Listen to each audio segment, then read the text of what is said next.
तो दोस्तों स्वागत है आप सभी का आज के एक्सप्लेनेशन में जो कि होने वाला है 2019 में रिलीज हुई मूवी द शेड पर। ये एक बहुत अच्छी मूवी होने के बावजूद इसकी आईएमडीबी रेटिंग्स काफी खराब है। पर हर बार आईएमडीबी रेटिंग्स मैटर नहीं करती हैं। वीडियो स्टार्ट करने से पहले अगर आप चैनल पर न्यू हैं तो चैनल को सब्सक्राइब करके बेल आइकॉन दबा दें। तो प्लीज शो सपोर्ट। तो अब बिना देर किए चलते हैं सीधा वीडियो की तरफ।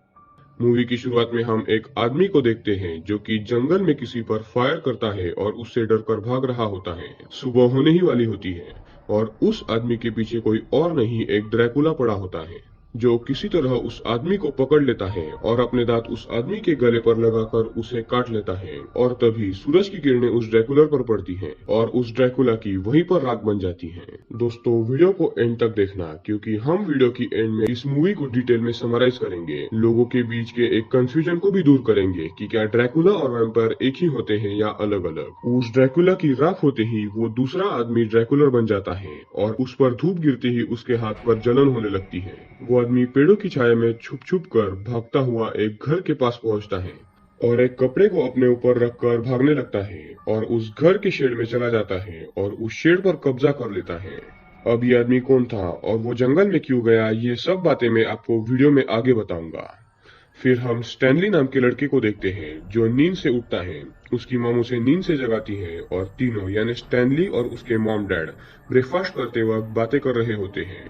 सब कुछ अच्छा चल रहा होता है और सडनली हम देखते हैं कि स्टैनली, जिसका पेट नेम था स्टैन, उसकी मॉम एक पेशेंट के रूप में है और शायद उन्हें कैंसर हुआ है और वो गिर पड़ती है और स्टैन के पिता अपने आप को गोली मार लेते हैं स्टैन के ही सामने।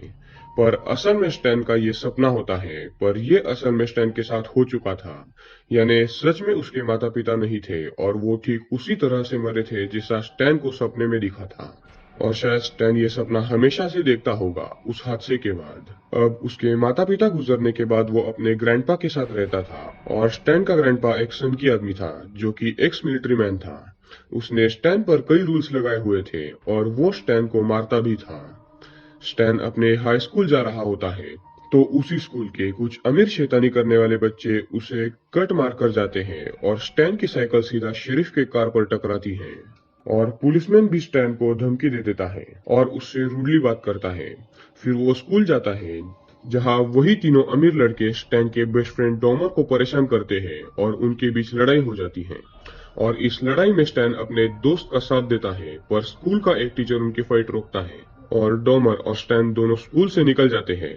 बेसिकली देखा जाए तो स्टैन की लाइफ में सिर्फ और सिर्फ प्रॉब्लम्स ही थी।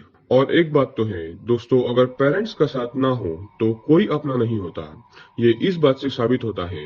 यानी स्टैन का खुद का ग्रैंडपा भी उससे रूडली बिहेव करता था जैसे कोई दुश्मन हो। So guys, always love and respect your parents क्योंकि उनके सिवाय कोई भी तुम्हारा भला नहीं चाहता है। स्टैन अपने पेरेंट्स को याद कर रहा होता है उनकी फोटोज देखकर और वो सुसाइड भी करने की सोचता है पर उसकी हिम्मत नहीं होती। स्टैन अपने डॉग माइक के साथ होता है तभी माइक उस घर के साइड वाले शेड की तरफ देखकर भौंकने लगता है। और दोस्तों ये वही शेड है जहां वो ड्रैकुला घुसा हुआ था शुरुआत में। डॉग ने किसी की प्रेजेंस भाप ली थी इसलिए वो भौंक रहा था।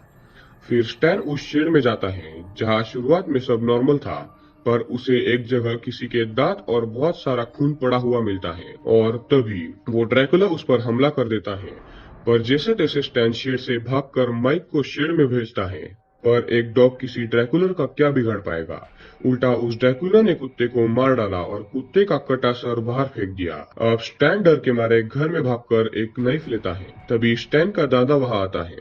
स्टैन बोलता है कि उस शेड में एक पागल साइको है जिसने माइक को मार दिया। यानी स्टैन को अभी तक पता नहीं चला था कि उस शेड में कोई साइको नहीं एक ड्रैकुला है। अब उसके दादाजी को गुस्सा आता है उसके कुत्ते का कटा सर देखकर और वो एक रॉड लेकर शेड में घुस जाता है। और फिर क्या होना था, दादाजी भी निकल लेते हैं। स्टैन उन्हें बचाने की कोशिश करता है पर कोई फायदा नहीं होता।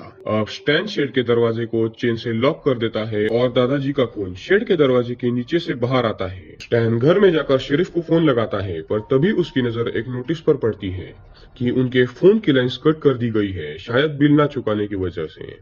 फिर शाम को स्टैन उस शेड को हर जगह से सील कर देता है ताकि कोई परेशानी ना हो।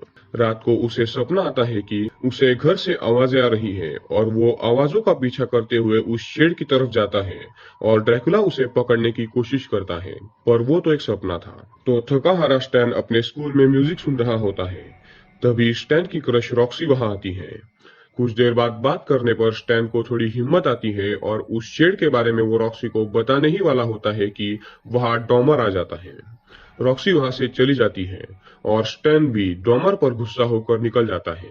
डॉमर अपने घर जाने लगता है, तभी वही अमीर लड़के यानी मार्बल, ओजी और पीट तीनों डॉमर को परेशान करते हैं और फिर उसे मारने लगते हैं। बस इस बार डॉमर ने सोच लिया था कि अगर चांस मिला तो वो इन तीनों को मार देगा, क्योंकि बचपन से ये तीनों हर दिन डॉमर को मारा करते थे।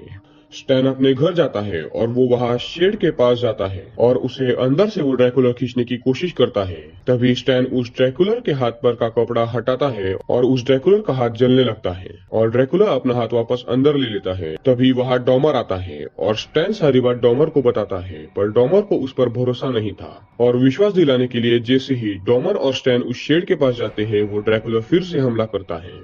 ये देखकर डॉमर डरने की बजाय खुश होने लगता है और बोलता है कि हम इसे एज ए वेपन यूज कर सकते हैं मार्बल और उसके दोस्तों के खिलाफ, उन्हें मारने के लिए। पर स्टैन उसकी बात नहीं मानता और डॉमर को ये प्रॉमिस करने बोलता है कि वो भी ये सब नहीं करेगा और डॉमर भी मान जाता है। स्टैनली को रात में सपना आना तो अब कॉमन हो चुका था। अगले दिन स्टैन शेड पर चढ़कर शेड पर ड्रिल मशीन से होल करता है और ऐसा करते ही अंदर के ड्रैकुलर की स्किन जलने लगती है। थोड़ी देर ऐसा करने पर वो वहां से चला जाता है और तभी घर में शेरिफ दौड़ने आती है। और दोस्तों, यहाँ ये राज खुलेगा कि वो आदमी कौन है जो उस शेड में है। असल में ये मूवी की शुरुआत में भी एक पार्ट में दिखाया गया था, पर उससे मूवी का सस्पेंस शुरुआत में ही चला जाता, इसीलिए मैंने आपको ये अभी बताना ठीक समझा। शेरिफ स्टैन को उसके दादाजी के बारे में पूछती है और बोलती है कि बेन नाम के आदमी से उनका झगड़ा हुआ था। बेन के घर के रैबिट्स को रोज रात को कोई चुरा कर ले जा रहा था और उन्हें खा रहा था। ऐसे ही एक रात बेन उस चोर या भेड़िए को मारने अपनी गन लेकर निकला और तब से वो गायब है। यानी अब आपको पता चल गया होगा, ये शेड वाला ड्रैकुलर जिसे जंगल में शुरुआत में हमने देखा था, वो असल में बेन था और वो इसलिए गन लेके जंगल में गया था क्योंकि उसके रैबिट को कोई खा रहा था। उसे पता तो चल गया कि वहां पर क्या है, पर उसे अपनी जान गंवानी पड़ी और उसकी सोल अब ड्रैकुलर बन चुकी थी। शेरिफ स्टैन को उसके स्कूल छोड़ती है। स्कूल में फिर से मार्बल और स्टैन में मारा पीटी होती है और इस बार स्टैन बिना कुछ सोचे समझे मार्बल को बहुत मारता है। फिर से वो स्कूल टीचर उन्हें रोकता है और बोलता है कि तुम्हारा बिहेवियर काफी चेंज हो चुका है और इसीलिए तुम्हारे ग्रैंडफादर के साथ मैंने एक मीटिंग रखी है और ग्रैंडफादर को बुलाने के लिए मैंने शेरिफ को बोला है और वो अब तुम्हारे घर जा रही है। अब स्टैन और डॉमर को छोड़ा जाए तो ये बात किसी को भी पता नहीं थी कि ग्रैंडपा मर चुके हैं। स्टैन जल्दी से दौड़कर अपने घर भाग कर जाता है, पर उससे पहले शेरिफ वहां पहुंच चुकी थी।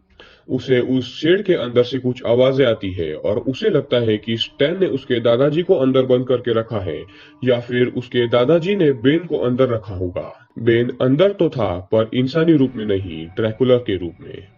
जैसे तैसे स्टैन वहां जाकर शेरिफ को रोकने की कोशिश करता है, पर शेरिफ उसे गन दिखाकर लेटा देती है और खुद शेड को खोलती है और तभी वो ड्रैकुलर शेरिफ के गन वाला हाथ उखाड़ कर बाहर फेंक देता है और शेरिफ को अंदर ले जाकर उसे खा जाता है। इतना सब हुआ ही था कि वहां मार्बल आ जाता है स्टैन को मारने और बदला लेने। वो स्टैन को अपने हथियारों से मारने ही वाला होता है कि डॉमर वहां आकर शेरिफ के कटे हुए हाथ में पड़ी गन लेकर मार्बल पर तान देता है और इस बार मार्बल बुरी तरीके से फंसने वाला था क्योंकि डॉमर अपना बदला लेने के लिए पूरी तरीके से तैयार था। डॉमर मार्बल को उस शेड में जाने बोलता है और एक दो फायर हवा में करता है। मार्बल डर के मारे शेड में जाने लगता है और मारा जाता है। प्रॉमिस तोड़ने के कारण स्टैन डॉमर को बहुत बोलता है और उनमें भी लड़ाई हो जाती है। डॉमर उस गन से स्टैन के सर पर मारता है जिससे स्टैन बेहोश हो जाता है। अब जैसे स्टैन की आंख खुलती है, उसके सामने रॉक्सी थी और डॉमर गायब था एंड वो शेड भी खुला था। जैसे ही स्टैन अंदर जाता है, असल में डॉमर भी उस ड्रैकुलर का शिकार बन चुका था। डॉमर बोलता है कि बेन चला गया है पर वो वापस आएगा तुम्हें मारने। डॉमर तभी स्टैन पर हमला करता है, पर स्टैन एक लकड़ी को डॉमर के पेट में घुसाता है और भाग जाता है, पर फिर भी भरी धूप में डॉमर बाहर आता है और जलकर मारा जाता है। वहाँ थोड़ी ही देर में बहुत कुछ हो चुका था। तो रॉक्सी और स्टैन सब कुछ ठिकाने लगाते हैं, यानी शेरिफ की और मार्बल की कार, डेड बॉडीज एक्सेट्रा। फिर जैसा डॉमर ने बोला था कि रात में तुम्हें मारने बेन आएगा, तो रॉक्सी और स्टैन पूरे घर को अंदर से अच्छे से पैक करते हैं। जैसी ही रात होती है, डॉमर और बेन जिंदा हो जाते हैं और घर की छत पर जाकर बैठ जाते हैं। तभी घर के बाहर मार्बल के दो दोस्त आते हैं उसे ढूंढते हुए। रॉक्सी और स्टैन उन्हें जाने बोलते हैं, पर वो वहां से नहीं जाते। मार्बल के दोस्तों में से एक दोस्त को वो ड्रैकुला छत पर खींच लेता है और काट लेता है। तभी दूसरे दोस्त को स्टैन घर के अंदर लेता है। जैसे ही वो घर में आते हैं, स्टैन बोलता है कि रॉक्सी, तुमने एटिक का डोर तो बंद किया था ना? तो रॉक्सी बोलती है कि तुमने मुझे बताया ही नहीं कि घर में कोई एटिक है। तभी घर में बेन और डॉमर घुस जाते हैं। तीनों भी बिना जाने ऊपर जाते हैं और तीनों लोग 3 रूम में चेक करने लगते हैं और बोलते हैं कि जैसे ही वो दिखे उनका सर धड़ से अलग कर देना। पर एक ड्रैकुलर मार्बल के दोस्त को काट लेता है, यानी घर में 4 ड्रैकुलर हो चुके थे। मार्बल के दो दोस्त, डॉमर और खुद बेन। बेन रॉक्सी को उठा कर ले जाता है और स्टैन बाकियों को सिर पर गोली मार देता है और उन्हें खत्म कर देता है, यानी सिर्फ अब बेन ही बचा था। यहाँ बेन रॉक्सी को काटने ही वाला होता है कि तभी वहां स्टैन आ जाता है और उनकी आपस में बहुत ज्यादा हाथापाई होती है। पर बेन दोनों पर भारी पड़ रहा था और एक सिचुएशन में तो रॉक्सी को स्टैन चाकू मार देता है बेन को मारने के चक्कर में, पर उसे ज्यादा चोट नहीं आती। बेन स्टैन को काटने ही वाला होता है कि रॉक्सी एक कुल्हाड़ी से बेन का सर धड़ से अलग कर देती है और बेन मारा जाता है। एट द एंड सारी डेड बॉडीज को रॉक्सी और स्टैन उस शेड में डालकर पूरे शेड को आग लगा देते हैं और सब कुछ ठीक हो जाता है और मूवी यहाँ एंड होती है। तो दोस्तों, ये थी द शेड मूवी की डिटेल एक्सप्लेनेशन। अब बात करते हैं मूवी समराइज की। तो बेसिकली एक बेन नाम का आदमी नोटिस करता है कि उसके रैबिट्स को चुरा रहा है।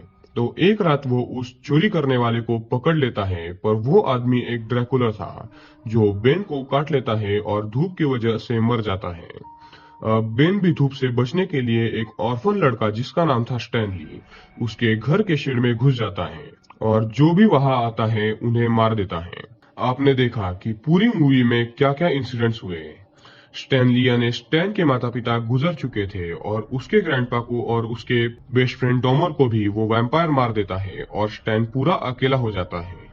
पर किस्मत से उसका साथ एंड में रॉक्सी देती है, जो कि उसकी गर्लफ्रेंड बन जाती है। और एंड में स्टैन और रॉक्सी दोनों मिलकर ड्रैकुला की फौज को मारते हैं और रॉक्सी एक कुल्हाड़ी से बेन का सर धड़ से अलग कर देती है। और जितने लोग अब तक मारे जा चुके थे उन्हें उस शेड में रखा जाता है और शेड को आग लगा दी जाती है और सब कुछ ठीक हो जाता है। अब बात करें कि आपको ये मूवी देखनी चाहिए या नहीं, तो मैं बोलूंगा हाँ, आप इस मूवी को जरूर देखना। Movie is worth watching. बस मूवी का फर्स्ट हाफ काफी ज्यादा स्लो है और हो सकता है कि आप बोर हो जाओ, पर सेकंड हाफ से मूवी बहुत अच्छी हो जाती है। और जैसा कि मैंने आपको शुरुआत में बोला था कि मैं आपकी एक कंफ्यूजन दूर करूंगा कि ड्रैकुला और वैम्पायर अलग होते हैं या एक जैसे। तो हाँ, ड्रैकुला और वैम्पायर एक जैसे ही होते हैं, उनमें कोई डिफरेंस नहीं होता है।